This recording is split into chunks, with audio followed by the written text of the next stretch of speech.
तो उत्तर प्रदेश से हटकर आज बात करेंगे मध्य प्रदेश की। चुनावी बिगुल बज चुका है, चुनाव घोषित हो चुके हैं और एक एक करके प्रत्याशी प्रभारी फाइनल होते जा रहे हैं।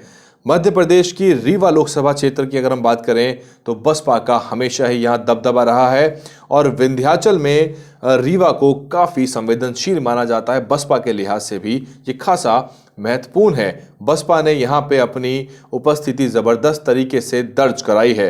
ले चलते हैं आपको 1991 के लोकसभा चुनाव में, जब पहली बार बसपा ने यहां पर सफलता का स्वाद चखा था। बसपा के प्रत्याशी भीम सिंह पटेल बसपा के पहले लोकसभा के सांसद बने थे। जी हां, बसपा के सभी राज्यों के पहले लोकसभा के सांसद थे भीम सिंह पटेल। वो उत्तर प्रदेश से नहीं बल्कि मध्य प्रदेश की एक लोकसभा सीट यानी कि रीवा लोकसभा से जीत कर गए थे।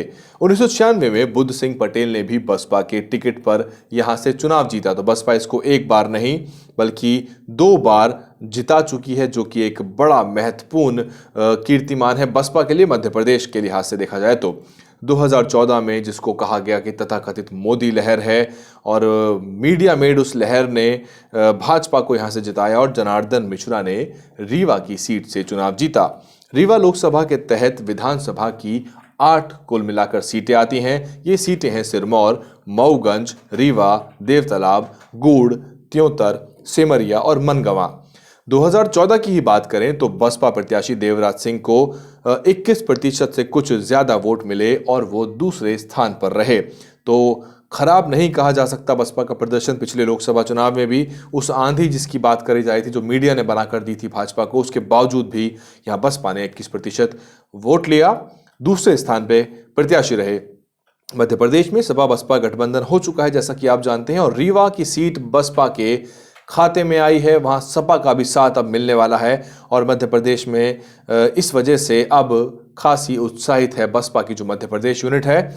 बसपा उपाध्यक्ष रामजी गौतम मध्य प्रदेश के प्रभारी हैं फिलहाल और डीपी चौधरी वहां के नए प्रदेश अध्यक्ष हैं। बहुत सी उठापटक भी हुई लेकिन इस रिपोर्ट में उसके बारे में बात नहीं करेंगे। बसपा ने मध्य प्रदेश को कुल मिलाकर 6 जोन में बांटा है और उनकी चुनावी रणनीति फाइनल हो चुकी है। आगाज किया था जबरदस्त तरीके से राजस्थान की तर्ज पे, जैसे वहां धर्मवीर सिंह अशोक ने सत्ता प्राप्ति संकल्प रथ यात्रा निकाली थी। मध्य प्रदेश में भी अनुसरण किया और सत्ता संकल्प रथ यात्रा से वो जगह जगह घूमे। उन्होंने पहले ही उस क्षेत्र में चुनावी बढ़त ले ली है। इस क्षेत्र में लगभग 16% से ज्यादा अनुसूचित जाति के लोग रहते हैं और 13% से ज्यादा अनुसूचित जनजाति का मतदाता है।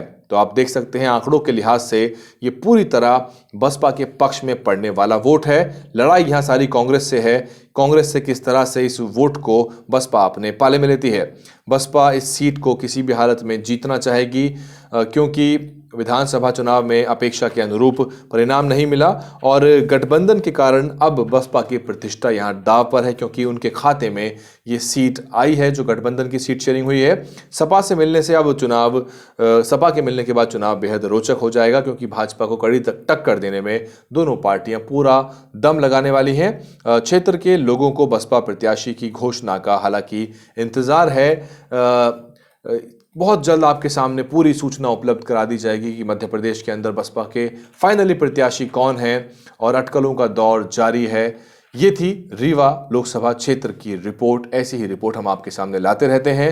टीवी पर आपको ऐसी कोई विश्लेषण या रिपोर्ट कभी भी देखने को नहीं मिलेगी क्योंकि आप जानते हैं हम लड़ रहे हैं लड़ाई मनुवाद से और उस मीडिया से जो आपको और हमारे मुद्दों को दरकिनार करती है, उपेक्षा करती है। इसलिए आप दलित न्यूज़ नेटवर्क को सब्सक्राइब करें। नीचे लाल रंग का सब्सक्राइब बटन है और अगर पुराने दर्शक हैं तो कमेंट करें, एक लाइक का बटन है, लाइक करें और इसको शेयर करके सभी व्हाट्सएप ग्रुप में पहुंचाना आपकी जिम्मेवारी है।